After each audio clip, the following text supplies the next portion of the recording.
guys We are are. ready to go whenever you're ready. Good to go. I will do bring the speech. All right. Welcome, we are glad you're here. Thank you.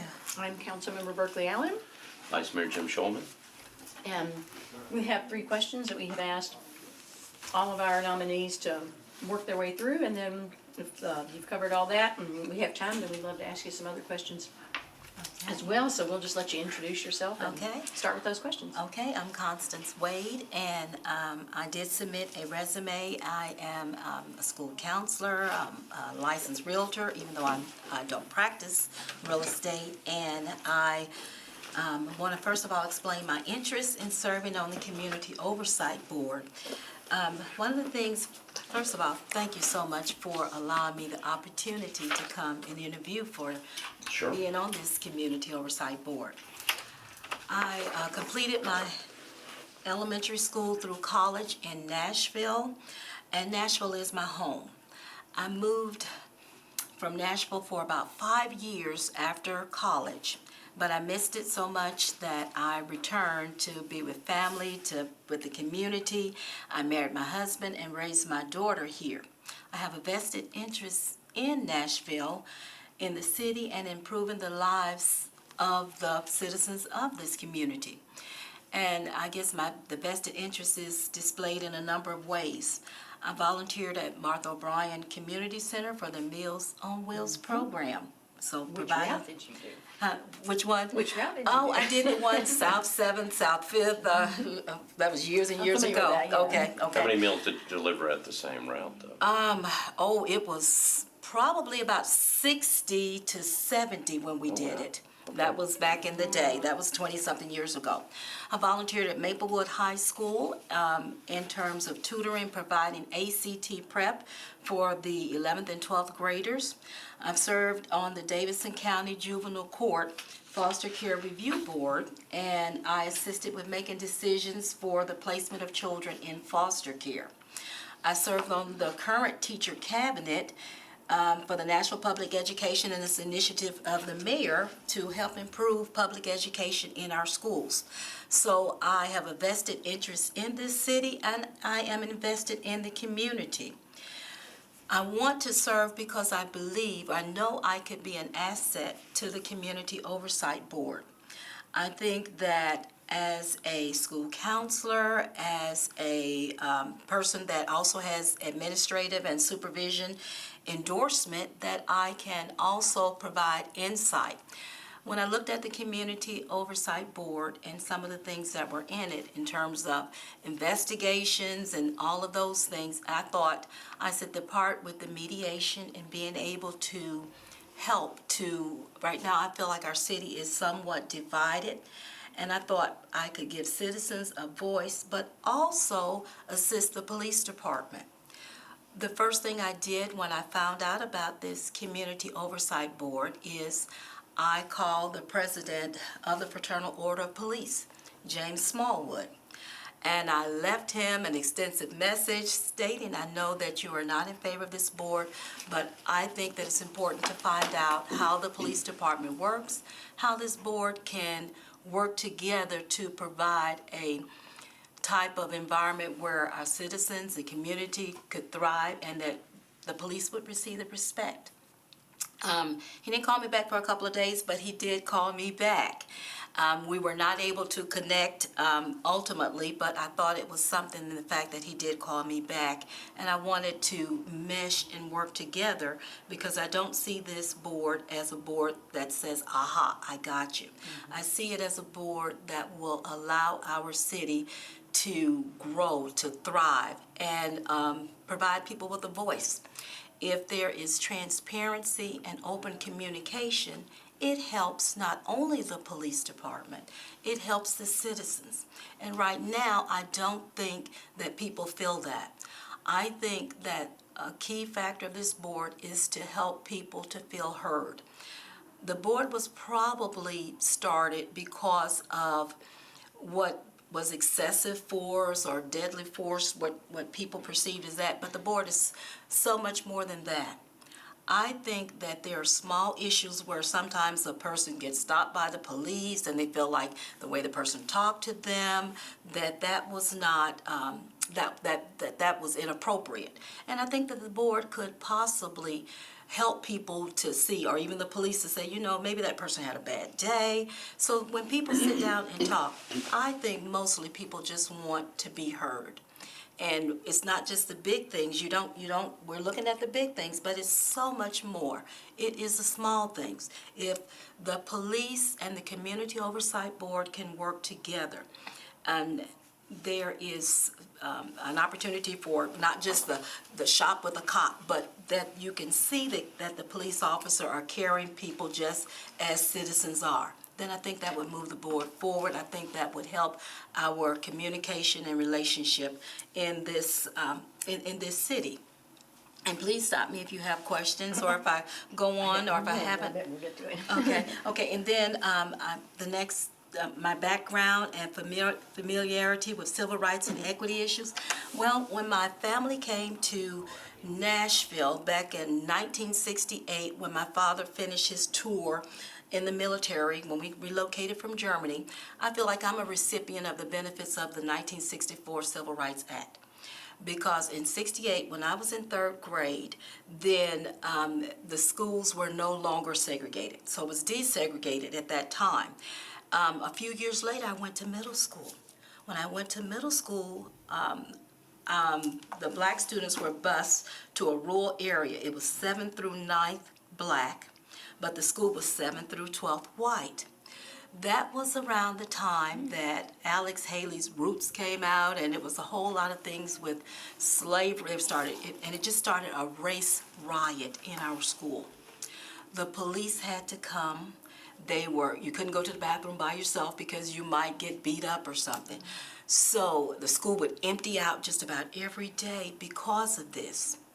Well, that kind of led the legwork for teachers to begin talking with students about civics, about what a citizen is, about civil rights, that we all have rights. And they started talking to us, and a lot of the things you find out is dealing with the unknown, and people are fearful. So those were history lessons. Those were life lessons for me. Also, later on, I got into real estate, and I have to stay on top of civil rights. The Fair Housing Act of 1968, where they did away with discrimination in the terms of housing. So I have that information. Okay, so anyway, I do have somewhat of a background with that. My familiarity with criminal justice and policing practices. Let me see, I guess I want to briefly kind of jump in there.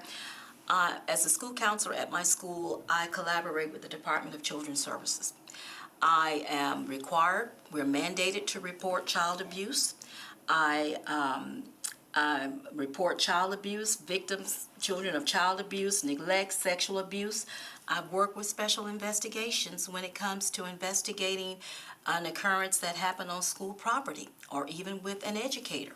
So I've worked with DCS. I've had a case bound over to the grand jury because of sexual abuse. I'm the trainer at my building for child sexual abuse, mandating telling the teachers about it. I've served 10 years on the Metro Nashville Discipline Hearing Review Board, and we go through information when a student is going to be zero tolerance out of the building, when we have to do the investigations, we have to look at all of the data. I'll stop. Okay, real quick. You got like 20 seconds. 20 seconds. I'm You so mentioned sorry. restorative justice. How do you see that practice being able to be used on the, or do you, to be able to be used on the? I do. The way that it could be used is because when you sit down and you bring parties in, it's kind of like mediation. And I don't know that this board would be doing that, but mediation where people can sit down and you bring the person, the officer, or the person that filed a complaint, where they can sit and provide voice and tell that person. And I would use iMessages. When this happened, this is how I felt. This made me feel this way. And then the person can express themselves, because ultimately people just want to be heard. They want to know that if you said something to me that was hurtful, I want to be able to tell you about it. Yeah, I think that's important. We Thank have you. to move on to the next one. Thank you so Thank much. you. And I Thank you, do Ms. Wade. apologize, I'm so. No. No, it's good information. That's what we need to Great. hear. Okay, thank you Thank you so for much. coming in. Missy. Thank you. Try to stay dry out there. Okay, Very okay, nice to thank you meet so much. Marshall Dooley. I'm so sorry I'm long-winded. No, you were fine. Good information. Welcome. Mr. Turner, you gotta sit down here. You get to figure out how to move them. And so I'm happy to do it. It's just That's it? that Okay, button. got it. You guys can start whenever you're ready. All right. Welcome, Mr. Turner. Thank you. I am Councilmember Berkeley Allen, and you may know this guy. Yes, Vice I Mayor do. Shirley. Thank you. So we appreciate you being willing to serve and coming in and hopefully giving us a feel for these three questions. Okay. If you'll introduce yourself just for the viewing audience, Alrighty. we are being filmed. Okay. And work your way through those questions, and then hopefully we'll also have some time to Sure. ask you other Sure. general questions. Should I read the questions? I'm Ron Turner. Okay? Briefly explain your interest in serving on the Community Oversight Board and the reasons you wish to serve. I was on the council from '95 to '03, and I thought in '03 I had retired from politics, and I have, pretty much. But I have followed the vote on the Oversight Board and the approval of it and the controversy and so forth. And I'm interested for several reasons. One, it combines two things that I'm passionate about. One is criminal justice reform. I have a variety of experiences in criminal justice and civil rights as well. So it brings those two things together. I'm particularly interested in helping the board the first year. I think the first year is crucial. I would like to see the board adopt some very clear rules of procedure that are straightforward and simple. I would like the board to break down some barriers and get to know each other, the 11 people on that first board, so that there's trust and mutual respect. And I'm particularly interested in the board setting a tone of objectivity. I think that it's very important that each case that comes before the board be looked at on its own merits and not with regard to the previous case or maybe the next case that's coming up. But I bring that to the board. I have a broad range of experiences that would help me do that, I think. Gotcha. And then you have the opportunity to talk about your experience and familiarity with civil rights specifically, and also Okay. with policing practice. All right, I'll go ahead and do these, Okay. and then Sure. any other questions you have. Please describe your background and/or familiarity with civil rights and equity issues. I came to Nashville to go to law school at Vanderbilt, and after graduating, this was in the '70s, I practiced law for over 20 years in Nashville. I left law practice in 2000 and started teaching as an assistant professor of criminal justice at Cumberland University in Lebanon. I taught constitutional law at the college level during that time, and have an interest in the Constitution, and having taught it, I have some familiarity with it. With regard to civil rights, in the mid-'90s, the Board of Education here in Metro appointed a 21-member citizens committee, a biracial committee, to look at desegregation in the Metro school system, called the Committee on Excellence and Equity. And I ended up chairing that committee. And we met, we almost met weekly for a while, but we met for about a year. We visited schools. We had a number of presentations that were made to us. And at the end of the year, we submitted a 58-page report that was consensus-based to the Board of Education. And that became the basis for getting out from under the federal desegregation order that the schools had been under for about 40 years. So that was hands-on work in terms of civil rights, desegregation, biracial work, and so forth. But those are the two primary things. Teaching constitutional law and chairing that committee would be the two primary things. Please describe your background, experience, and familiarity with criminal justice and policing practices. As I said, I taught for 7 years as an assistant professor of criminal justice at Cumberland University. I learned more about the criminal justice system than I ever dreamed. I taught everything from criminal law to constitutional law to management of law enforcement agencies and so forth. I attended the Citizen Police Academy when I was on the Metro Council, and The whole four-length month long, or? I don't remember how long it was. It seemed like it was several months. More than just a night, though, Oh, right? it was definitely Okay. more than one night. That's all I heard. Absolutely. I also mentioned that between 2007 and 2013, I worked for the Department of Correction. I was at the state level. I was the Director of Religious and Volunteer Services for the Tennessee Department of Correction. And in that capacity, ended up visiting all of the prisons in the state at least once a year. I was a resource to the chaplains who were working there, had a lot of one-on-one time with inmates. I retired from the state in 2013, and since then I've done a little consulting work in prisons, particularly with regard to prison inmates' religious rights. I do standard presentations. I've done about 15 of them since I retired all over the country on prison inmates' religious rights. So I guess, and I'm still volunteering out at Riverbend Prison through my church. The way I would sum this up is I can see both sides. I have worked, in my classes at Cumberland. I've taught police officers many times. I've worked in civil rights issues on the committee that I mentioned. I've lived in the Deep South almost all my life. Through the 50s and 60s, I'm old enough to remember the segregated restrooms and water fountains, and so I can see both sides of it.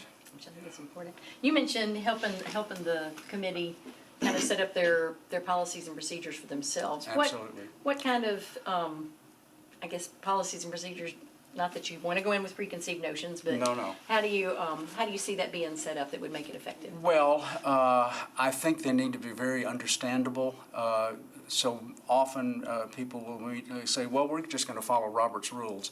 Well, I learned Robert's Rules of Order when I was in undergraduate school because I was in the student government, and we followed it. And when I was on the council, we followed it. But we had our own modified rules that we followed as well. We still do. Well, and I agree with that. Yeah. I like, Robert's Rules can get very complicated very quickly. And people who understand Robert's Rules inside and out can actually take advantage of the Yeah. other people on the committee. So what I would suggest is that whether we follow Robert's Rules or come up with our own, we keep them simple and straightforward and understandable. Gotcha.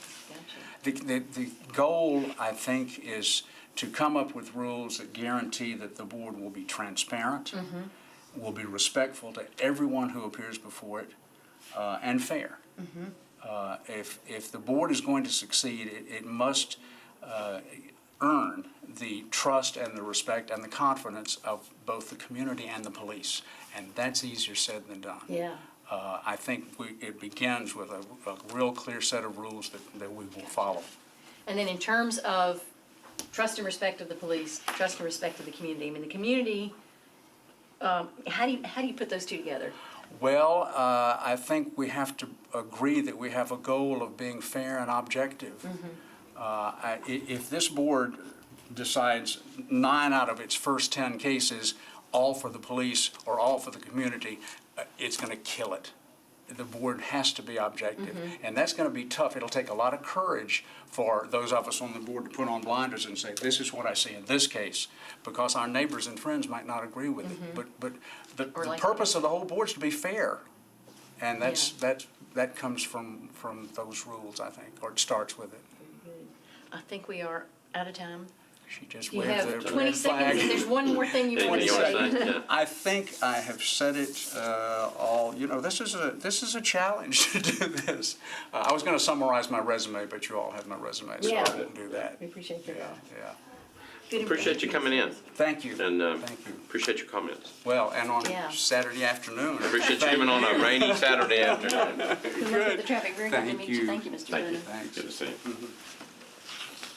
Let me see. I put my coat here. Oh, we would just keep that. Oh, yeah, I Give it understand. to someone who needs it. This has been taped. Is it going to be shown on Channel 3 or? Yeah, you can watch it again. Oh, if you my want God. yourself. Thanks. See you. appreciate it. Thank you. See you. Rick Miller. Got a seat for you right there. How are you? Fine, sir. How you doing? Just fine. Okay, we're ready. Mr. Miller, thank you so much for being here. I am Councilmember Berkeley Allen and Vice Mayor Jim Schulman. Shirley. We appreciate the opportunity to get to know you a little bit. We've got your resume, but we want to meet the real person. And- Yes, ma'am. And what we have asked everyone to do is to officially introduce themselves for the camera, and then answer these 3 questions, which are similar to answers you've given on your resume. And then hopefully we'll have some time left over after that to ask you some other specific questions. Yes, ma'am. So if you'll start with introduction My name is Alvin Miller. and jump Okay, right into those okay. questions. The reason why I like to serve on the Oversight Board is because I feel as though that I have gifts as a bridge builder. And in order to make sure that peace is established, peace, and also to make sure that that the community, as well as law enforcement, as well as anyone who is making a claim, is treated fairly. I have the educational knowledge to look at federal laws, state laws, civil rights laws, and civil rights issues, and render a judgment or opinion or recommendation based upon the facts and not my emotions. And so that is one of the reasons why I desire to serve on the board. And also another reason is because I understand what is going on, and I understand that when you hear the rumbling in a volcano, the volcano is going to erupt more than likely, and there's a lot of rumbling, and I'm very much concerned about the city and the peace of the city. And so I feel as though that the labor and the work that I put into this city, that I can be a beacon light of hope for everybody, law enforcement as well as the community. Tell us, can you go into the rumblings? Because I think we all hear it. Well, you know, there are certain groups of people in the community that don't want peace. They want to see an explosion. You got to realize that Nashville is doing so well throughout the nation, and Nashville is doing so well throughout, the state. And a lot of people, there are people within the community that, that's trying to instigate things.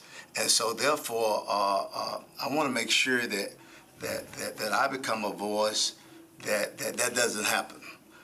You got groups in the city who does not want to see peace in the city, who does not want to see, and what they're trying to do is use certain communities and to incite riots. And so that's why I think that this oversight board is good for the whole city. Okay. Now you're a pastor Yes, sir. currently, Yeah. but you also served time in the Army. Yeah, I worked for them for 32 and a half years. Okay, so what did you do in the Army? I was a chaplain.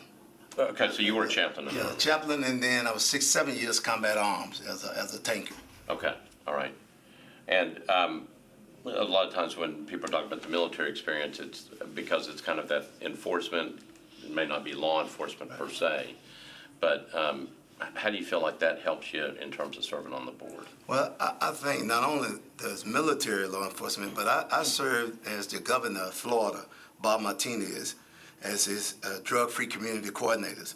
And my job was to travel throughout the state as well as the nation and get with law enforcement, police departments, sheriff departments to eradicate drugs from within the community, to bring their local resources together to eradicate drugs. And so I have a history of working with law enforcement very closely. So there's certainly a community here that's distrustful of law enforcement currently. Right. How do you rebuild that trust, or can we rebuild that trust? training and education, and doing positive things like the Community Oversight Board. I think that's the beginning. And I think that that's very important to show. I think that it shows the community that you hear the community, that you're interested in what, and you're sensitive to the needs of the community. And officially, the task of the committee, of the board, is to review allegations of misconduct and to possibly review policy and to make recommendations. How do you use those two official tasks to communicate to the community what they need to hear? Well, I think that when we look at the what we are facing, I think one thing that we as the board, we need to report to the community, give the community what we're doing. Yeah, because the community is thinking that, hey, we're trying to sweep things under the rug and we don't know as a community what's going on. But I think it's very important that we communicate with the community, that we have, I don't know whether it could be quarterly meetings, community meetings, that we share information with them, because I think that would pretty much muzzle and solve a lot of the distrust and a lot of the rumbling that's going on. Because if you put it out there, then no one can't say that you're really hiding it. Yeah. And I think put it on the table so people can hear and see what's going on. And I think that that's what we need to do. Good point. You have some background in, I think, conflict resolution. Yes, sir. According to your resume. Yes, sir. Obviously, but we've talked a little bit about Yes, that. sir. But tell me a little bit more about your training. Well, you know, like I say, I was an educator, I was a teacher. Yeah. And as a chaplain in the military and as an officer in the military, conflict resolution is basically what we all about. And so because conflict is something that we're going to always live with. But the point is, I've been trained of how to deal with that. And one way you deal with that is that you be honest with people, you have integrity with people, and you respect the rights of people. And you, matter of fact, you be transparent with people. And I think that's a lot of the rumbling that we hear is because the community is saying that that's not it. But then also you let people know that you really respect their opinions. You know, I think particularly, and did you get that training when you were in the Army? In the Army and, Okay. and with the governor's office. Okay. And then But particularly in the military, using conflict resolution as a chaplain, right. Did you have to use that quite a bit as a chaplain? I mean, Every day. every day. Yeah, because my job consisted of tons of loads of marital counseling and dealing with soldiers with PTSD, and so every day, that was my load from 6 in the morning to 10 at night. I mean, you may have been on call all the time. On call. then, like I say, I was on notification, going around the country notifying people that a loved one had been killed. So you know how to deliver tough messages. Yes, ma'am. That's a good one. So you mentioned involvement with the NAACP. Yes, ma'am. How do you see that providing you with skills that you'll use on I was the political action chairman with the NAACP. So it was my job, when a complaint came in, it was my job to research, it was my job to get the information, to get the facts. It was my job to make the recommendation to the president about what we were supposed to do. Okay. So that's how that plays in there. Great. We've just been joined by Councilmember Sharon Hurt. Hey. Sharon, you want to throw in a question real quick? We got like 10 seconds. Well, we appreciate it. We Appreciate you Dr. all. Miller, thank you for your time. Appreciate it. We very much appreciate you coming on a rainy Saturday afternoon. Thank you very much. Okay? All right. Thanks for all your information. Thank you. Appreciate Good to it. see you. Yours too. No, Teacher Haywood provided everyone with their own little notebook, so. You have any trouble getting in? I No. thought your message, and I was gonna try to get a message to you. It wasn't bad. I Yeah. don't think. Well, Yeah. I just came, I ended up just coming on around like I do for work. You know, usually when I'm coming, I usually would get on the interstate and come, but I just came like I was coming from my office. Yeah. Okay. Came that way. We're ready. All right. Good afternoon. Shirley, you get the chair here at the end. Okay, great. All right, we'll turn the cameras back on and start this up. I'm Councilmember Berkeley Allen, and we appreciate you being here. We'll introduce ourselves and then give you the opportunity to introduce yourself. And we have 3 questions that we've asked all the nominees to Okay. work their way through, and then hopefully we'll have a little time to have some discussion after that. So, I'm Councilwoman Tanaka Vercher. Councilwoman Sharon Hurt. Vice Mayor Jim Shulman. Good afternoon. I am Robert Shirley. I go by Glenn. Okay. So I'll start back at college. I graduated from Georgia Southern College in '86. I received my commission as a second lieutenant at that point. I had a 21-year military career spanning tactical assignments all the way to operational assignments at NATO, or the North Atlantic Treaty Organization, where I served as a military officer on the NATO staff. And what that means is, although I wore a green uniform for the United States Army, I advocated for NATO. So sometimes we had opposing views. I had 2 deployments, one in Desert Storm, the other one Operation Iraqi Freedom. Been married for 25 years. I have a daughter. She's attending Samford University in Birmingham, Alabama. And for the past 10 years, I've been teaching high school. I'm the senior Army instructor at Laverne High School, one of the most diverse high schools in Rutherford County. gotcha. So, can you tell us a little bit about experience with civil rights issues? Civil rights issues. Most of my experience is going to be that I'm aware that the Constitution, the Civil Rights Act of 1964, and I've been going through extensive training with the military. Every year we're trained on equal opportunity and POSH training. I have since, when I started Laverne High School, I teach that to my students. So I try to teach them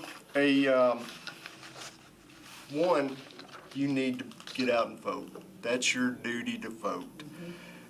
And beyond that, you need to be an informed voter. And the second thing I try to emphasize to them is you need to be a part of the community and serve the community. So that's one of the reasons I'm here today. Awesome.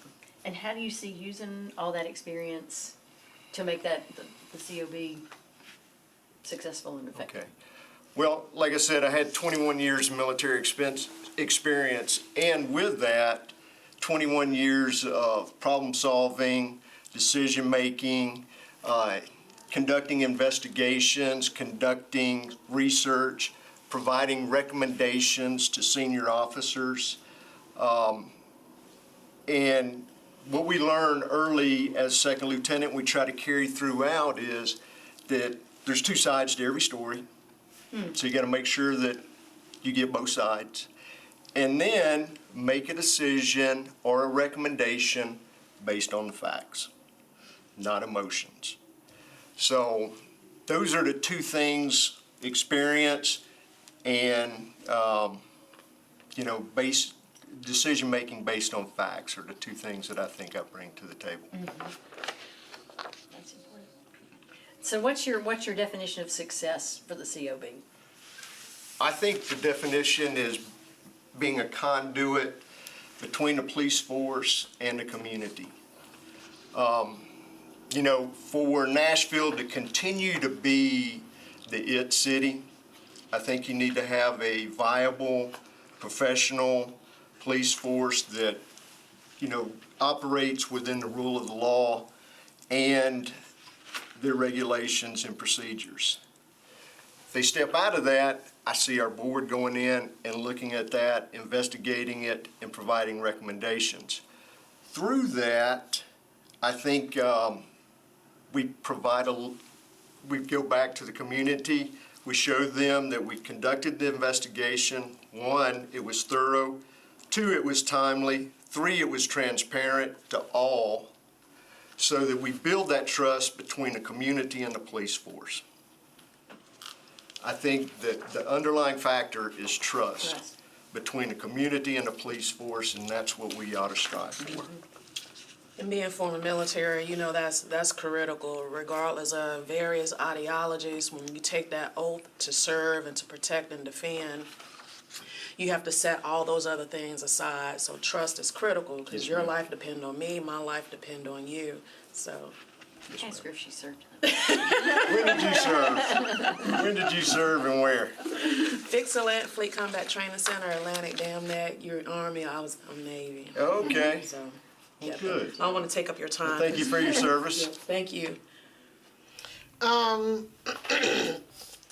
thing is always about brotherhood. You know, when you have a brotherhood, and I know you say you're military and not necessarily a police officer, but when you have a brotherhood, when you take an oath and you have comrades, and especially if there may be a time when one of them is involved, how will you delineate and be able to maintain objectivity? Okay. Your key point is brotherhood. And I have removed people from the service and recommended that they be removed from the service when they do something to disgrace my brotherhood. So we got a set of values that we live by, and procedures and rules. When we step outside of that, there needs to be consequences. They've embarrassed my brotherhood, because the Army is all the military services are a brotherhood. So I think we police our own. We don't hide it. So I think we need to protect our brotherhood. You worked, you were the head of human resources at one point? At the U.S. MILDEL, which is the United States military delegation to NATO. I worked for a 2-star there. Okay. So I was responsible for all the personnel actions across all 4 services that served on that delegation. I was also the person that sat around the room with 25 other nations, Okay. advocating for, and I switched over jobs while I was at NATO, for U.S. policy in personnel procedures and manpower. So I was the one that did that. So you worked with, when you said you sat down with other countries, All was this where 25. people were, these were NATO allies? These were our NATO allies. You come into a big conference room much bigger than this. You have your other, there's more countries now in NATO, but at that point there were 25, there were 26 countries. I sat down with 25 of my fellow human resources individuals, and we worked manpower issues and personnel issues for the entire NATO. Are you bilingual? I am not. I am not. And that's one thing I do regret. Not too late. No, it's not. So I just have one other quick Yes, sir. question. Where'd you learn to write like this? I learned in college All right. because I did some drafting in college, so. Someone once told me that if I ever quit being a lawyer, I could be a typewriter. I think you could do the same thing. Just Thank telling you. you. Well, Okay. your signature looks like that. Yeah. So this is the last question. If it's anything relating to the community oversight board that you could say to the community, you want the community to know, and you can finish that sentence. About the community, that we're gonna be fair, we're gonna be impartial, we're gonna review all facts, and we're gonna be timely in providing that information back to the community. It's gonna be transparent. We're not gonna be pro-police, we're not gonna be pro-community. We're gonna be advocating for both. We appreciate it. We need to move on to the next Okay. nominee. We sure. Can I have one question? Absolutely. Okay. What is the next, I know that the meeting is on the 22nd, but how do you call 153 down to We are, 5? we are working on that right now. We'll explain that at the meeting, but It will take several rounds, we know that much. it's a difficult role, and so we've been working on it for several weeks, and we have to come to, but we haven't issued the final set of determinations. But you need to be here on Tuesday night, Okay. okay? And all this is being taped so the other members can see. Thank you. Appreciate it. very Thank much. you. so much, Thank Glenn. you. Mr. Thank Shirley, you. pleasure. Good luck with all this. I know Thank it's a daunting task. Thank you. Take care. All right, our ranks are swelling. Can I get somebody by you? We've got Katherine Willey here. And if you want, you can sit down at that chair on the very end. Welcome, lady.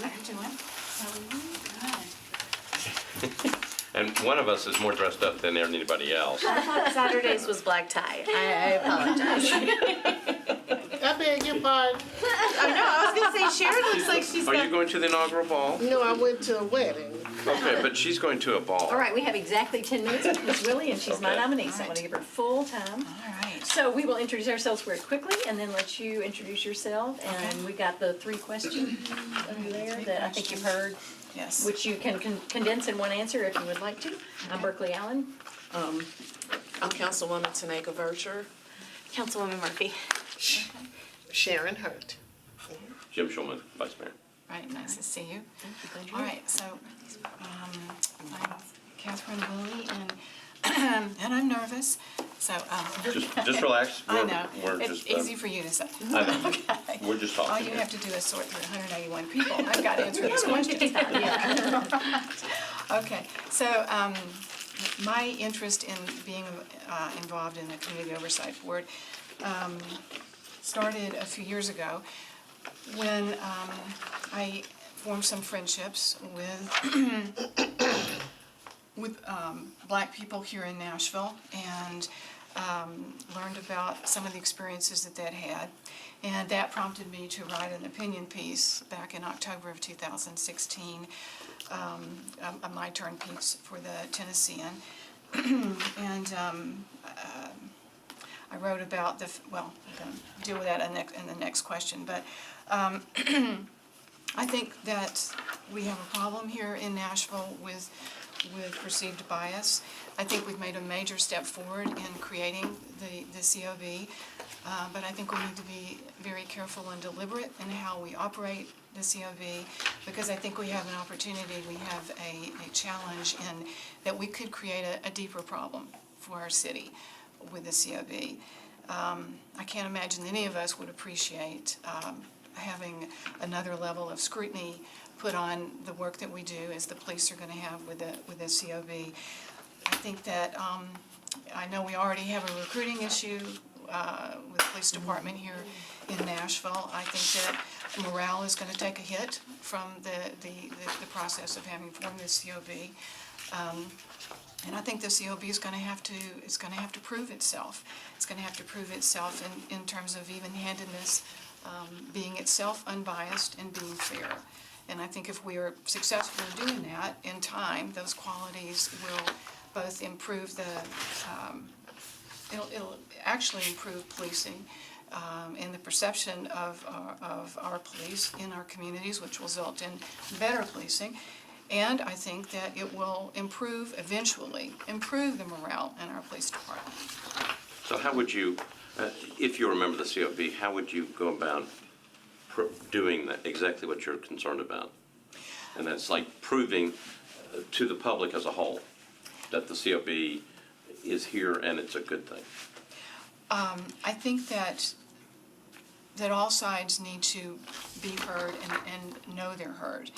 I think that the communication that comes out of the Community Oversight Board is going to be critical. It needs to be transparent. The communications need to be frequent enough that the community has, and the police, have confidence in what's going on at the COB. Okay, thanks. What form would those communications take, do you think? Well, I think that a good relationship with our media. I would hope that there would be a regular news people assigned to the COB, that relationship can develop and communication can build over time. And press releases. Yeah, it's going to be very visible, but it's not just going to be high-profile cases. It could be as somebody's rude to at a police stop on a traffic ticket. Sure. So not everything is going to be, one of these big, high-profile things in the media. Absolutely. So it's a whole bunch of different things. Right. So, and I guess that's what Councilmember Allen was talking about. It's like, yeah, so it runs the gamut of different things that could happen. Right. So it's that communication piece. Yes, and some would be deserving of much more extensive communication, and some just summaries of actions taken, rather than specific detailed accounts. What's your background? I was a commercial banker for a long time, and I've been a college teacher for the last 5 years. And what have you been teaching? Business courses. Business I've taught, courses. yeah, Okay. accounting. Here in Nashville, I taught at Nashville State. I've been teaching at Nashville State Community College. Do you have any, In the Antioch. I beg your pardon? do you have any experience with civil rights, any involvement with civil rights movement? Or issues? Only in my involvement in the COB itself, and promoting it, trying to help its passage. I certainly have a lifetime of indirect experience with bias. So you talked a little bit about the importance of communication of the COB. I mean, they sort of have two tasks. One would be reviewing allegations of police misconduct, and the other would be reviewing policy. Do you have any thoughts That's right. on how that process would work, and again, how that could result in increased trust in the community? Well, I think that as particular instances come up, if they be measured against existing policy, and if the board feels that there are improvements that could be made both in training and in general policies, that those recommendations be put out at that time. Mm-hmm. You wrote a Tennessean op-ed piece. I did. What was the name of the piece? The editors entitled it "Driving While Black." I have a copy of it here. Okay. And when did you do that? I did it before the studies came out. It was published in October of 2016. 2016. And again, tell what made you do that? What made you write the piece? Okay, because friends that I had made here in Nashville told me disturbing stories about mostly pretext stops by police. They were stopped because they had gone across the yellow line. They were stopped because they had not stopped long enough at a stop sign. But what was happening to them is they were not getting citations. They were getting a litany of questions. Whose car is this? Where are you coming from? Where are you going? Have you been drinking? What have you been doing this evening? The kinds of stops that, the kinds of questions that made it clear that it was a pretext stop, and that they were being stopped because of their color. Okay, And so what were the results of that? What was the results? What did you find? What were your findings in the research and? Okay, what I learned from my friends is that this happened. It happened repeatedly. It happened without cause. If the car was too nice, Or gold? if the feeling was that the car was too nice to match the skin color, that could be a reason to stop. So the result is that there is clear bias. Yeah, I think so. So this is the last question that we've been asking, that if you could say something to the community, how would you finish this statement? I'd like the community to know. About the COB. I'd like this community to know that the COB is is here for the entire community, and it is here to, it's here to make Nashville a better place to live for everybody. It's not here to be, it's not here to be simply be critical of our police department. Thank you very much. All right. Thank you. Guys. Okay. Nice to see you. Yeah, don't forget your coat or your stuff. You won't get far without it. Yeah. Thank you, thanks for coming in. Thank you. Okay.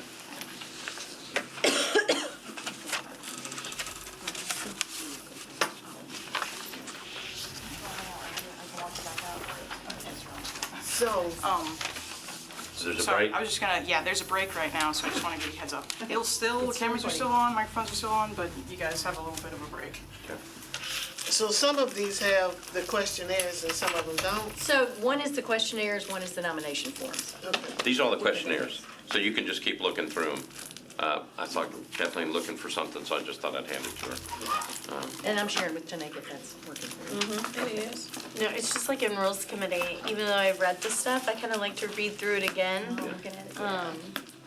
Which is why I'm very appreciative that I know it was not easy to sort these per subcommittee and get them in order for us in here, but very glad They that our did a good staff job was of able to just do that. making sure that everybody had the stuff. And I was gonna ask, if, I should have asked this after the first night, is that, surely they aren't just tossing these out, because I wanted to kind of review them again.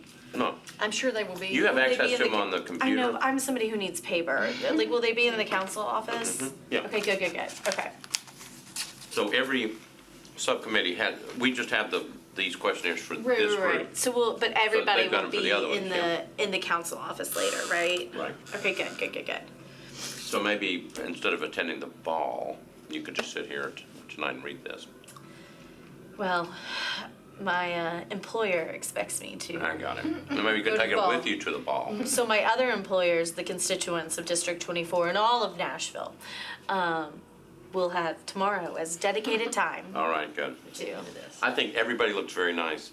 Sorry that I excluded. I just knew that she was dressed up to go to the ball. That's what I was trying to get across. Because he got the text earlier being like, I might be late, dress malfunction. I knew that she was coming Swapping dressed. dresses last moment.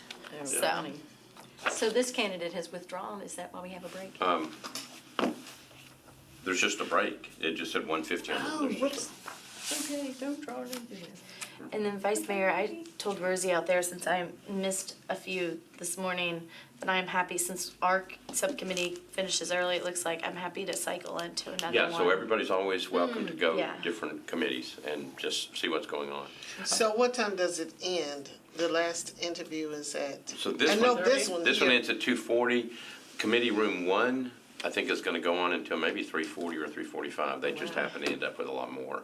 Okay. Okay, so everybody's welcome to move around. Is that because of the rescheduling of James Shaw? They were trying to fit him in with something that was still going on and find the blank or find a blank slot.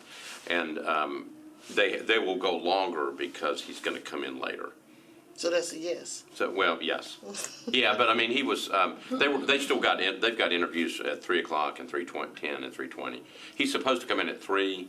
They sent him a note to come in at 3:30 because they have an open slot over there. Okay, I'm gonna grab some water before we start back.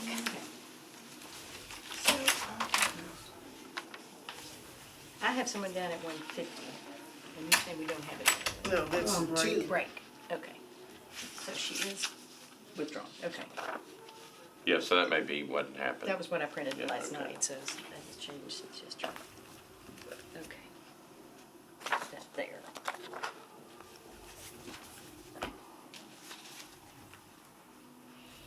You know, it was interesting, because we've been keeping our questioning pretty general and specific to the individuals, especially as they answer the questions. But apparently there's been other people, using social media and other things to question individuals. Ahead of time or afterwards? both? This was within the interview. You mean council members using social media or other people using? Yeah, the council member used social media to question. There was an email that came out in regards to that.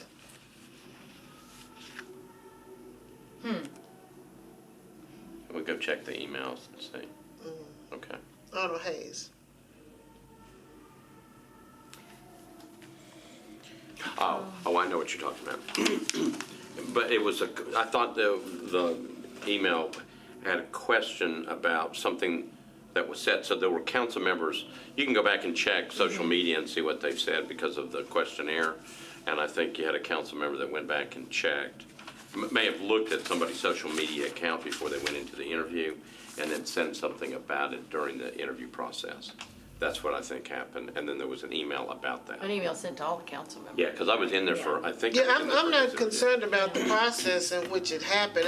I was just making a general Yeah. statement that our practice in this committee has been to, stay focused on the questioning and answering of today. Because, before and after could really give some biased opinions that filter into. Well, it's interesting. So what you may want to do is go to the other committees, because I think I'm going to another. Councilmember Virtue were you in that one last? So I've been to, how many have I been to?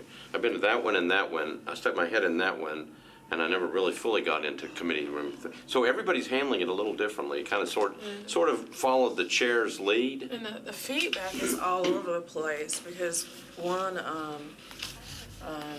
one candidate that interviewed expressed that they had watched the interviews prior to their interview, and they thought their interview was going to be like what We have 3 what they had minutes. watched. Yeah, so Kathleen, as it's just a different. rules committee member, would Right, and you so- like to be sitting in the hut?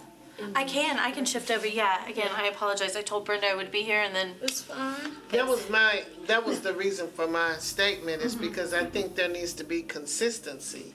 Because with there being more, because some people probably feel like they may have been interrogated, or, there are just some I'm sliding to the right. unforeseen consequences, I think, I think that may that have. horse already done left the barn though, because Yeah, at this point, we're on the last I think day. we're learning. I Yeah. mean, this was, Yeah, this is a new process. we had never been through anything quite like this before. with Oh, this I many get people. that, but I'm saying in terms of us trying to, Like address it damage Tuesday. control, knowing that this has come out, what kind of damage control are we going to exercise in this, and how do we move forward as we move on to the next phase? Well, we're, at some point, these are appointments only for a year. So what So- happens? Every single one of them is just for you. Just for Could any you. of them decide, I mean, I guess they can all decide they want to re-up? The board then has to figure out, they go into a staggered term, so then they gotta figure all that stuff. So we may be back here in a year trying to figure this stuff out again. But, for somebody with this, with 181 nominations, trying to get all this into a confined space so that people can be heard, you can get the questionnaires, people can look at it. I would I imagine think like a the lot of lesson. things. I think the lesson learned, and I've shared this with you too briefly, Vice Mayor, with some other mishaps with this body. Social media is dangerous, Right. and not all of us exercise discretion, professionalism out on those various outlets, and that's spilled over into this process. I mean, when we have colleagues badger each other on social media, we can't. It's just a bad I'm not surprised when they're talking about candidates in this process. Yeah, I think one So of it just adds to, we already had a tumultuous year last year. It continues to add to the dynamic that we're already in. What Sharon is asking yeah. is the damage control in Kathleen, I turned preparation, the, thing on. in preparation of Tuesday. I'm clicking the button. Oh my God, I love your booth. Have a seat. Do we have enough Guys, have a chairs? seat. Sure, that's it right there. Oh, I want those shiny silver boots. That's my support staff. That's good. I got it. You got Michael, your you- PR Hey, people and Michael everybody. Martinelli, good Yes, to see of you. course. You. Hi, I'm Michael Dioguardi. Hi, Sharon Hurt. Hi, Ms. Hurd. Nice to see you. Nice to see you. Michael, come on down. Hey, good to How are see you again. And You'll hear, if you wanna just go that way, we'll save us 30 seconds of your time. That's fine, So thanks. Kathleen Murphy, good oh, to hey, see you. Ms. Murphy. Yeah. Michael Dioguardi. And so I think if you want to take a seat, I Yep. think that we are ready to begin. I got the impression once they come in, we're good to go, and I've pressed the button. So, Good. all right, so welcome to Subcommittee 4, Subcommittee 4, sorry, catching up. So before you, you've got 3 questions Yes. that we'd like you to address, and kind of, you've got 10 minutes in here to do that, and then ask us questions, we ask you questions, and kind of go from there. So without further ado, go Okay. forth. So the first question, explaining to you why my interest in serving on the board. The reason I wish to serve on the board is that I firmly believe my unique experience and MNPD, I was an officer for 13 years, training, and my skills present an opportunity for you all and for me to understand all parties involved in an allegation of wrongdoing by an officer, any kind of misconduct. I have the experience of having worked in law enforcement. I was investigated allegations of misconduct as a supervisor. I was actually trained by OPA when Ronald Surpass was having new supervisors attend new supervisor training with the Internal Affairs Department.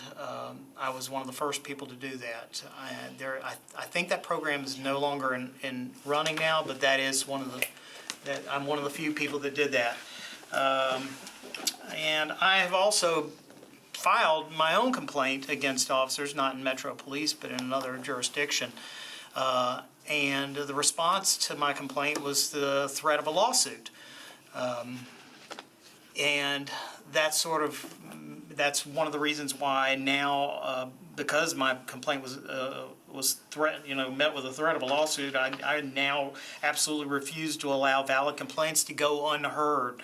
But I also refuse for police officers to be mistreated in any way, shape, or manner. I want the fullest possible consideration for all complaints and for all parties to be treated as fairly as possible. I believe I'm unique in being able to assess complaints based on the perspective of complainants, officers, the department, and the citizens it serves. I guess move on to the next question. Okay. Sure. Okay. Background experience with civil rights issues and equity issues. So my background experience and familiarity with civil rights and equity is twofold. First, my 13 years in law enforcement, working with the police department. The primary responsibility of law enforcement is the protection of life and property, regardless of any individual characteristics, and these are the most fundamental of civil rights for all citizens, regardless of any race, color, creed, whatever. The rights of life, liberty, and property are civil rights. But secondarily to that, I have written and studied extensively on civil rights issues, especially as they pertain to possible encroachments of civil rights by law enforcement in certain types of policing activities, most notably on the issue of drug enforcement, and related issues such as civil asset forfeiture and possible violations of the 4th, 5th, and 14th Amendments to the U.S. Constitution. I also look into the disparate impact of such violations can have on certain socioeconomic populations. I can cite a specific example of that, if you'd like me to, that came about in an interview in 1994 with former Nixon aide John Ehrlichman, who, and let me just read the quote here because I think it's very pertinent even now. The Nixon campaign in 1968 and the Nixon White House after that had two enemies, the anti-war left and black people. You understand what I'm saying? We knew we couldn't make it illegal to be either against the war or black, but by getting the public to associate the hippies with marijuana and blacks with heroin and then criminalizing both activities, we could disrupt those communities. We could arrest their leaders, raid their homes, break up their meetings, and vilify them night after night on the evening news. Did we know we were lying about the drugs? Of course we did. I think that we are still, in some cases, having to live with that legacy, with the continuation of some of the ways that the drug war is being prosecuted. And that's the kind of thing that we just cannot, that's unacceptable. And that's where and that's the kind of research I've been done on civil rights and questions of that nature, equity issues and things like that, because sometimes the law is not equitably applied. And then let's move on, I guess, to the final question is background and experience, familiar with criminal justice policing practices. I think this is pretty straightforward. My background experience with criminal justice and policing practices is obviously quite extensive after 13 years with the Metro Police Department, the last 4 of which were in the capacity of a supervisor. I believe I can safely say there is no aspect of policing and criminal justice and the criminal justice process with which I am not familiar. Questions? I'd love to circle back around to your astute comments about how drug enforcement can sometimes lead to civil rights abuses. Yes. Part of what the COB would be doing is reviewing policy. And so do you, can you talk a little bit about how that part of your charge could lead to better trust and community relations as opposed to just increasing division? Let me say that I think that a couple of issues as far as better relations for the police department, and I actually wrote these in my responses on the questionnaire that went out that you all probably have answers to. I think a lot of those, my responses there are really pertinent to what we're discussing. But let me also just touch on this. You talk about changes in policy. One of the reasons in 2005, I was awarded the MMPD Service Award is because of a policy change that I had made. I had recommended that was that the departmental policy was not compliant with Metro codes. So I made the necessary recommendations to have the policy changed to comply with Metro codes. I have that experience, I have that background, I've done it. Mm-hmm. So if we are seeing a policy or the enforcement of some law that is not compliant with U.S. law, state law, whatever you call it, court precedent, then I have the experience and knowledge to know how to go about making changes to the policy to make it right, so that we're conforming to those standards. Would you have any difficulty in being objective, considering that you are a former police officer and there is a brotherhood that is established amongst you all? You know, no. As a matter of fact, I still have some friends that are there, but most everybody is retired that I know. I was in session 29, which graduated 23 years ago. There's almost nobody left that I know very closely. So there's, I don't have any problem with that. Matter of fact, I even now there are certain things I see in the news happening. I'm not saying right this minute, but just periodically over the years in which I see Metro police officers involved in allegations of misconduct. And I have opinions on that I think that perhaps that there is some truth to the allegation, and that it's worth investigating. It's not something to just gloss over and say like, oh, it's the police, they're always right. So was this your desire to be on the COB, or did someone suggest that you would be a great candidate? No, I wanted to do it. Nobody has asked me to do it. I actually spoke with Ms. Allen and Mr. Schulman there on it. My interest in it. As soon as, pretty much right after the vote. Mm-hmm. because I wanted to serve on it and feel that my experience is actually going to be unique to anyone else's. I don't think you're going to have anyone else with my experience. I know there are other police officers, but I don't think, and let me rephrase that, I know none of them have experienced the negative things that I've gone through that have actually made me a little bit more skeptical of police activity. Because like I say, I was on the, I told Ms. Allen this, I had a long time ago, I had a run-in with the law. But the officers, in my opinion, also violated their own policies. That was never investigated, so it's just an opinion, and we know what that's worth. But, you know, the result of that was really and truly, they wrote me back a letter in a return address thing, said, drop this or we're gonna take you to court. I didn't have the means to defend myself in civil action on that, but I wish I could have. Well, we appreciate your honesty. Yes. Thank you so much. We appreciate Yeah. it and good luck. Okay, thank you. Thank you, and your kids were extremely well behaved. If you still had your ice cream place, we'd be going there. Thank you. Do we have to press I recommend something on Mike's. that? Second Avenue. Go that side. Yes, oh, I've been to Mike's many times. Thank you, y'all. Y'all have a nice afternoon. Come on, guys, let's go. Yeah, right. Only you, only you. Bye-bye. Daedra, only you like to do that. Welcome, Good afternoon. and you can put your coat, well, you can put it there, or you can put it on the chair. Okay, I'm gonna click us into action. Paula, welcome. I'm Councilwoman Kathleen Murphy, a member of the Rules Committee, and welcome to our subcommittee. We'll introduce ourselves. Councilmember Berkeley Allen. Sharon Hurt. Hi, Sharon. You're at Vice Mayor, large, right? Yes, I Vice Mayor Jim am. Schultz. Thank you. Good to And meet you. so, we've probably been briefed a little bit, but we've got the three main questions here that we'd like you to answer.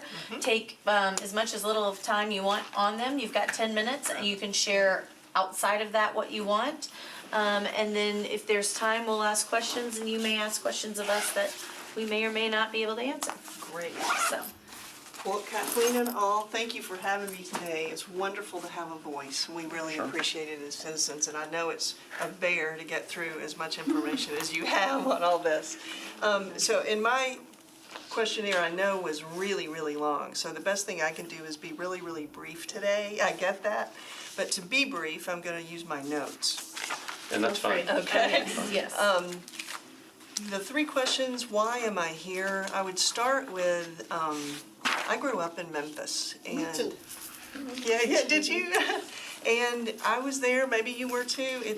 I was one of the first generations to do the busing and get through all those civil rights adjustments that we were making. Well, and then I was a courier forever and listened to Metro Council meetings for years in the afternoon.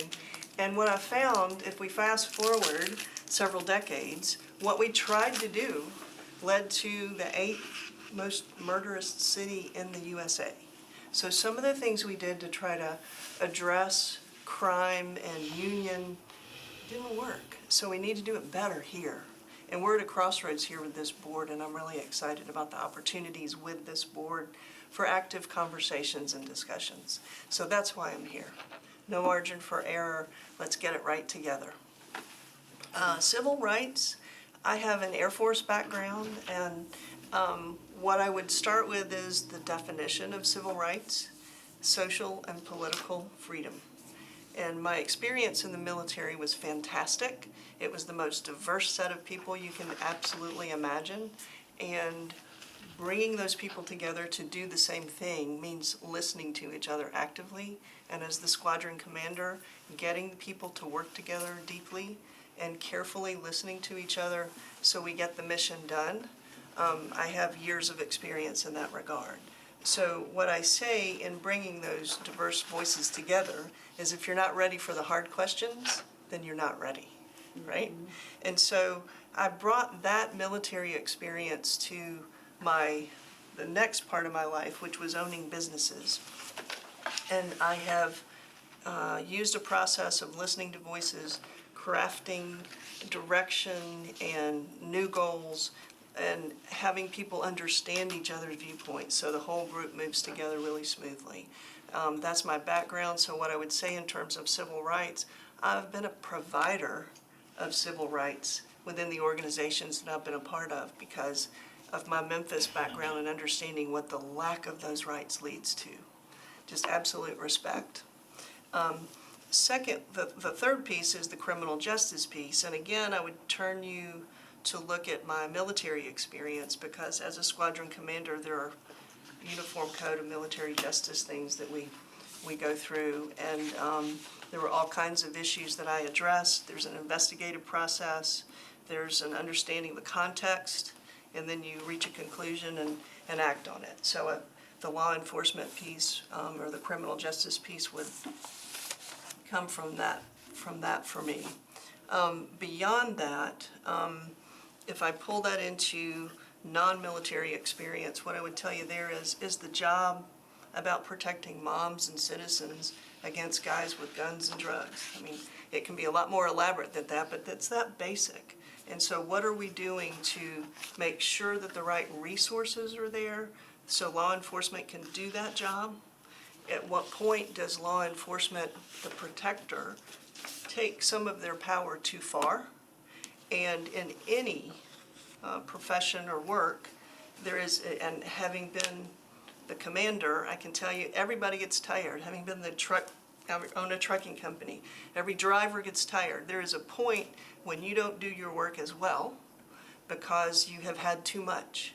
And so with a doctor, as an example, if he is interviewing sick people all day long, he can misdiagnose because he's not actively listening anymore. Everybody has to, every system has to understand where that point lies with the different people within that system. So the criminal justice piece would address the system as well as the possible individual issue at hand. And I believe that's important for the board to do, context for what we are addressing. The last piece on the criminal justice front is I believe the board will have a lot of analysis to do. I had 15 years of owning debt and equity restructuring companies, financial analysis. So I am very deeply aligned with collecting data, analyzing data, understanding what's left out, understanding what's skewed. So I think that's an important skill set for the board. Since I have a little time and I've talked really quickly, deliberately, I have one more question that I'd like to answer because you had it in your questionnaire and I thought it was a really good one, particularly with my liberal arts and travel scope, is what attributes do I think I bring to the board? I think it's important to recognize that we're becoming even more diverse. And I have 6 years of living in other countries, and so I understand intercultural and interpersonal needs that differ. There are cultural patterns and thought patterns that are very different from different cultures. Respecting that in the work that the board does is, I think, really important. And I had a pie chart in what I presented, but there's a new number. But basically, I represent 90% of the people in Nashville. We're not criminals, we're not law enforcement people. We're the rest of us. And to have a voice on the board, I think, would be important. Let's see, my analytics.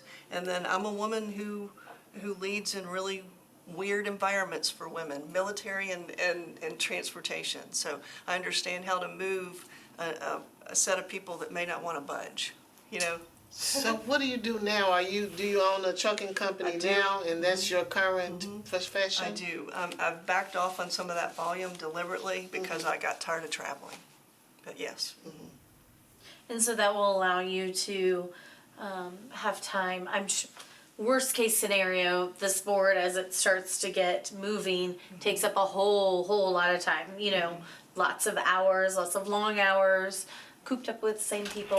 Right. I would assume your military background gives you a little bit of idea about that, but do you want to expand a little bit more about your ability to have Be the free flexible. time to contribute to the board? Sure, and I'm a service person, so I do what it takes. What is the job at hand? What does the team need?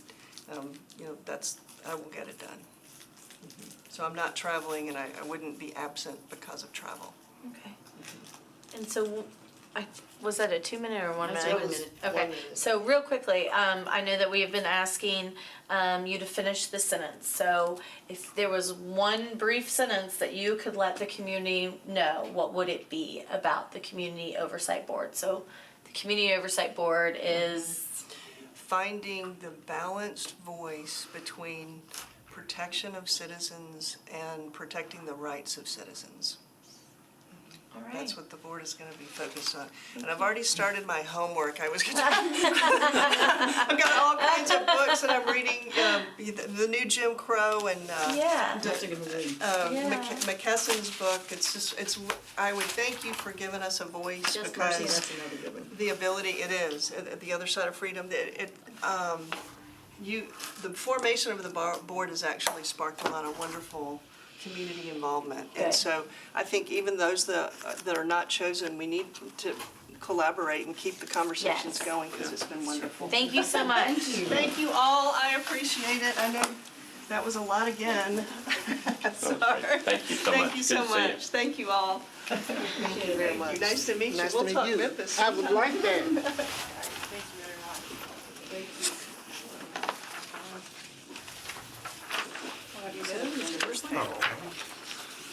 How are you? Thank you. I'm gonna go ahead and click us into session. As you get situated, I am Councilwoman Kathleen Murphy. Councilmember Berkeley Allen. Sharon Hurt. Vice Mayor Jim Shulman. Well, it's certainly an honor to be with you, to be able to see in person all these faces that I watch on when you have your council meeting on TV. Well, hopefully we look better in person than on TV. The lighting is very harsh. But don't tell us one way or the other. But I certainly appreciate all that you do. Thank you. So these are the 3 questions that everybody is being asked to focus on and answer for us out of the gate. And then if there is time and you have more information you'd like to share with us, we'll have some questions potentially, and then if you have some questions or additional comments. So go for it. Well, I've been active in the community from a teenager up to the present in business and education and in civic activities. And this is a wonderful opportunity to continue to contribute in my own way to the benefit of our community. Oh, and my background, certainly in 1962 and 63, I was active in the sit-ins. I was, some people considered me a leader when some of the college students had gotten behind in their work and moved out.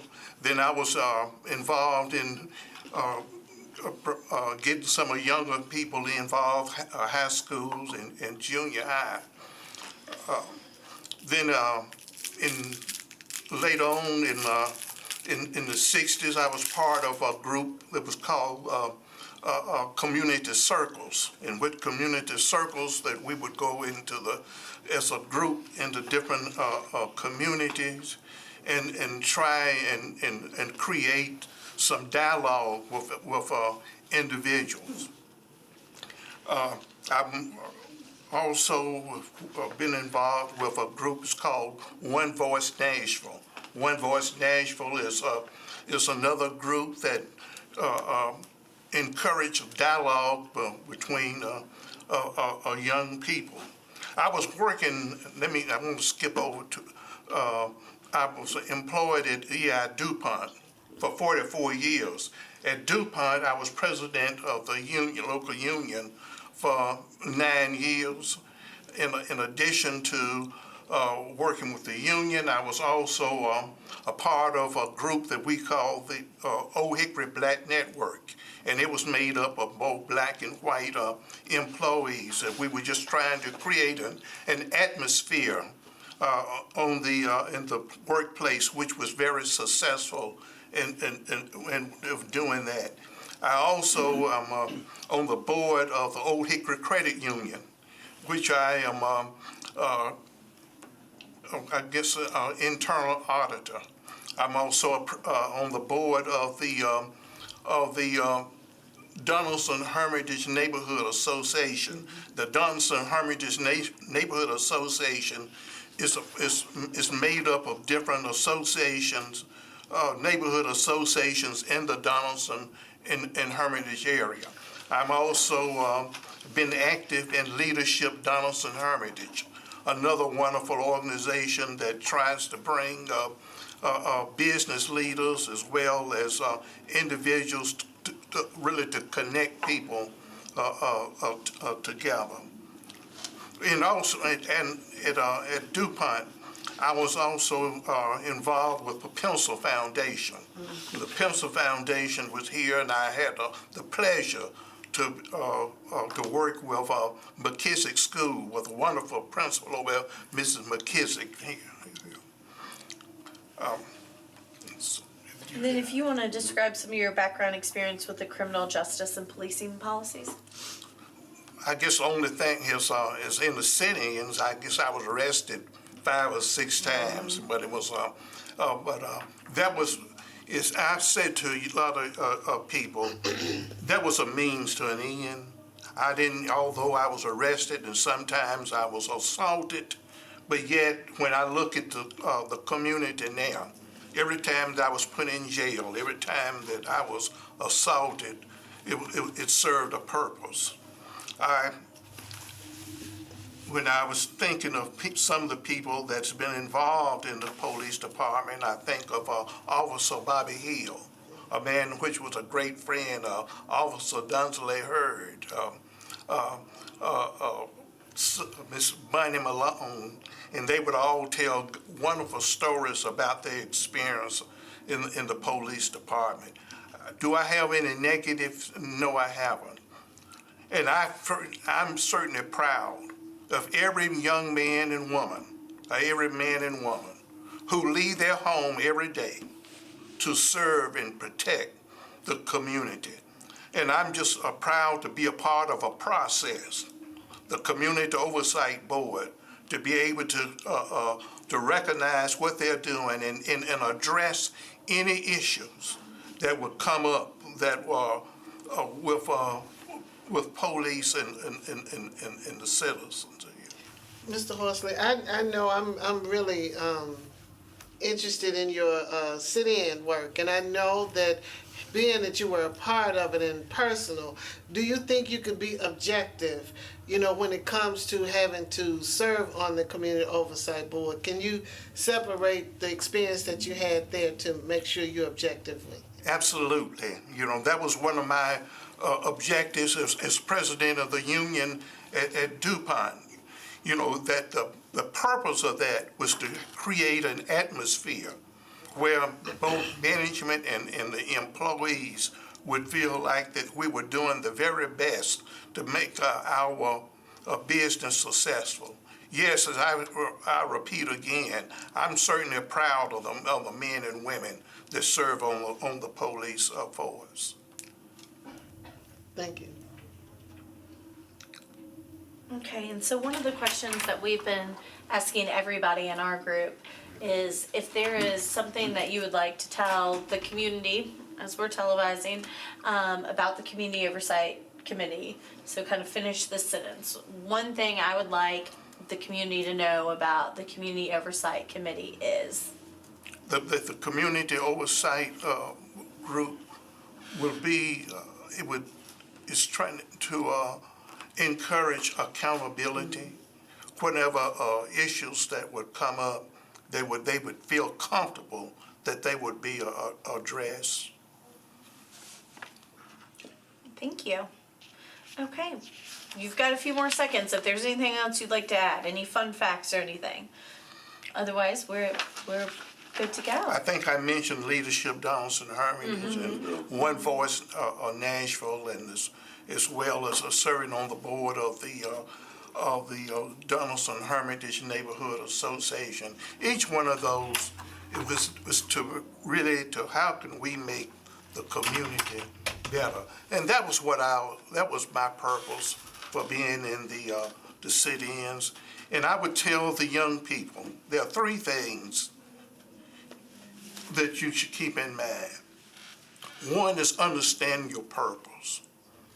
then create a strategy, and then determine what is the outcome that you're seeking.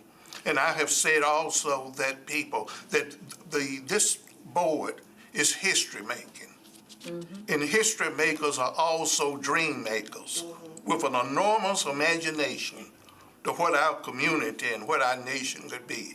That's my dream, ladies and gentlemen, is to what I can do is to be a part that with Mayor Briley, you, the members of the council and the community, can feel that, have a positive feel about the Community Oversight Board.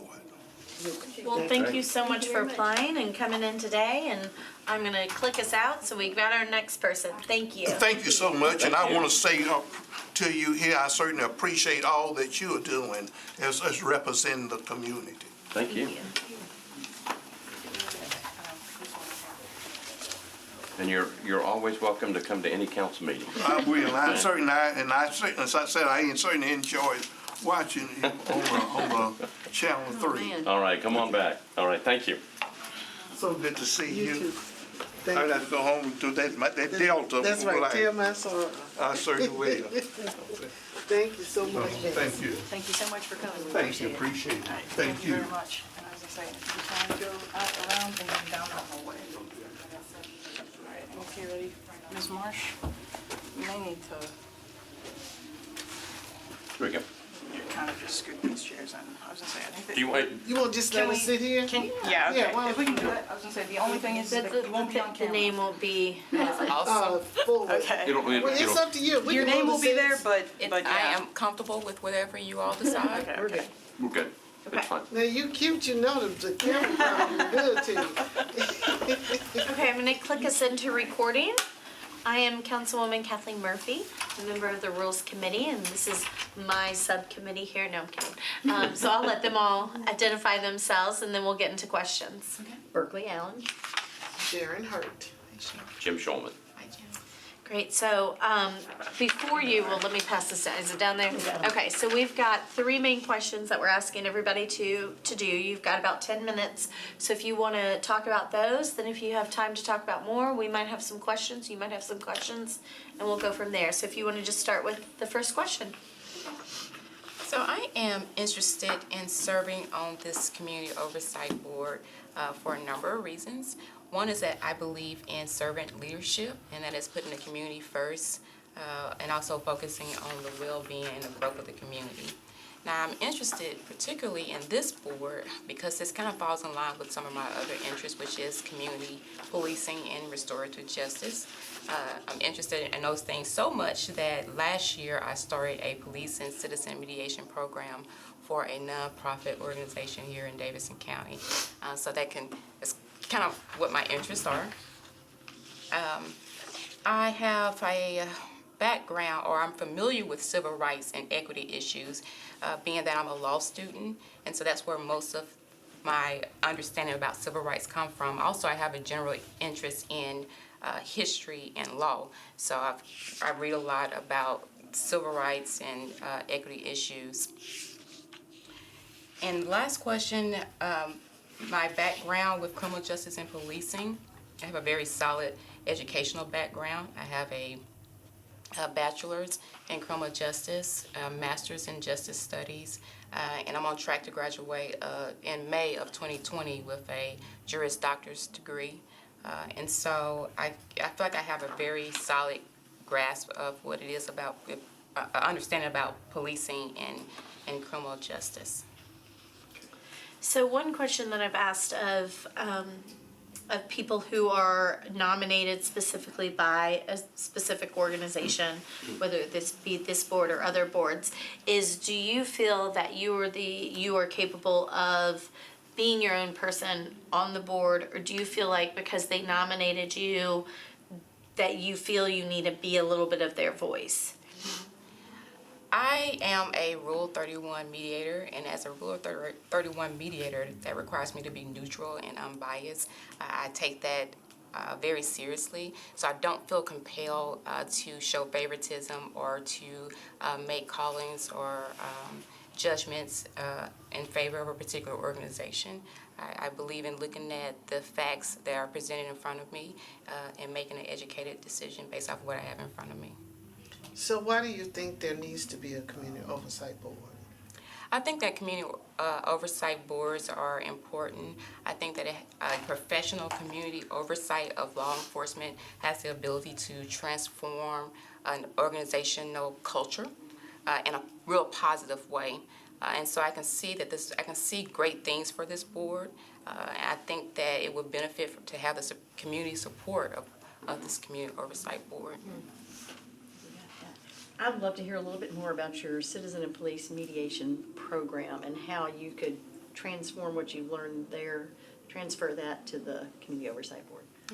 And so I started that program last year, and it's still in a developmental stage, and so we're still kind of working things out.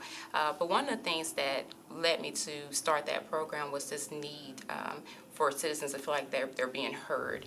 And I think that really translates well for a board like this because that need is there, and I believe that's why this board was probably created, to provide a voice for people who feel like traditionally they have not been heard. Also, one of the things that mediation does, it is a tool that's used in restorative justice, and that is a way to bring all stakeholders to the table, which is the community and the person who feel like they've been victimized as well as the alleged offender, and bring them all to the table as a way to prepare some of that harm. And I kind of see that a community oversight board kind of falls in line with that a little bit as well. And so like I said, I think this board would be a good thing for Nashville. Was there something that all of a sudden just made you go, you know what, we need to do this? Or had you been thinking of this in terms of this community organization, this not-for-profit that you've got? Well, I contract with a pre-existing nonprofit organization. Was already here. I've been with that organization for about 8 years, and I went in as a mediator, and I can kind of give you a little bit background on how I started with that. I was a former police officer here in Davidson County, and after I was injured in the line of duty, I wanted to give back to the community in a real positive and profound way. And so I literally just kind of sat online and looked at some of the skills that I had that could translate over to another profession, and a mediator kept coming up. And so once I got into mediation, having that law enforcement experience, I understood that there were segments of the community that were dissatisfied, that felt like they didn't have a voice and they were not heard. Also, one of my roles is that I listen in on complaints that citizens make. Some of those complaints are against the police department. Most of them are not. And being in that position, I just saw that there was a real need to provide an opportunity for citizens to sit down with police. Also, it provides an opportunity for citizens to be educated about policing, because when you have a police officer and a citizen sitting down at a table together, I see real positive things happening, and there's an opportunity for that police officer to educate that citizen about policing practices in ways that they don't know about, and I think that's real good. You are amazing. I just have to tell you. I mean, I know your story and know about you being injured and where, because I lived down the street, from there when all of that happened. Yes. But you are absolutely amazing. And I am just honored and privileged to be here, to even have the opportunity to talk to you about your whole journey and where you are and what you're doing. And I just thank you. Thank you for saying that. I appreciate it. And I appreciate having this opportunity to speak with you all. And I appreciate what you all do for the community here in Davidson County. Well, Sharon took some of the words out of my mouth, because I was going to say you seem young and energetic, and then to also find out that you were injured on the job and things like that, because we oftentimes, when police officers are injured on the job, they are forgotten after a couple of years, or they go on with their lives. And so clearly the service aspect that brought you to wanting to be a police officer carries through and was very strong in you. And so thank you for your service to Nashville. Thank you for carrying on post-injury and things and continuing that mission. I think it speaks very strongly of you. So I too am super impressed. And so thank you for being also willing to to step up, to put yourself out there for this board too. I didn't know you were in law school. Yes. I mean, And let me just say that. you know, the regular people won't even sleep. try to go to law I don't school, you know? But let me just say that I'm able to do all these things because of how the community supported me when I was injured. And I don't know if you all remember, but there was a lot of support from the community. And so I feel I owe a debt to the community. And so I'm always looking of ways that I can serve and be of service. How's your son? He is 21. No way. So that should tell way. you how he is. He's a 21-year-old, so he's Wow. good. He's very Wow. helpful. In fact, he brought me down here today because we were a little concerned about the weather and about parking and traffic. Right. But he's great. That's so thank you awesome. for asking about him. Absolutely. I think that's our hook, so thank you so much, we appreciate it. Thank you. And you all have a good rest of the day. God bless you too. I'm going to click us out. And it appears that our subcommittee is done. If we